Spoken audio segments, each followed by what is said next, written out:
Po ju vëllezër, për mrekullive të agjerimit, muajit të Ramazanit, është që pejgamberi sallallahu alaihi wasallam e ka thujt muajin e Ramazanit muaj i as-sabr, muaj i durimit.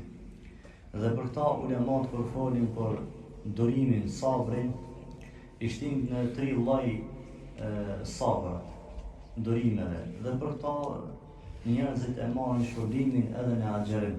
Pasi agjerimi përmbledh të 3 lloj të sabrit. E para është durimi në urdhat e Allahut. Nuk është edhe as shlet me ju bindë Allah, nuk është edhe as shlet me agjeru. Mirë, po të ju bindesh Allah se është obligim. Dhe për ta ban dorim dhe për ta ki më shpërbli gjatë agjerimit. Kjo është e para. E dyta është durimi në harame. Je në agjerushëm, shumë sende ju largohesh pse Allah ka bo haram. Nuk muj në Ramazan me bo këta. Dhe ban dorim dhe për ta kemi marrë shpërblim. Edhe të zatën e gjithë agjerimi, e gjithë muaj i Ramazanit është me një qëllim, la'allekum tattaqun, që ju me arrit, domethënë devotshmërinë, ju me arrit devotshmërinë.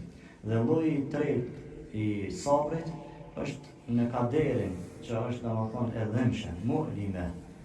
Agjerimi ndonjëherë, ndoshta edhe shumë herë, në dëmtana, o punë në barke, o s'fomoj, tërë ditën të agjeru, tërë ditën të lexu Kur'an, tërë ditën të ibadet, po m'janë monin, po m'ban këta, dhe thonë ti, thunë këta e ka caktu Zoti. Do në ka me bu dorim, ka me agjeru këshët. Edhe për këta kime marrë shpërblimin. Shiko, subhanallah, sa mirësi i përmbledh muaji i Ramazanit apo agjerimi, që të 3 llojet e durimeve, njeriu në Ramazan, më në vitit i merr këto shpërblime.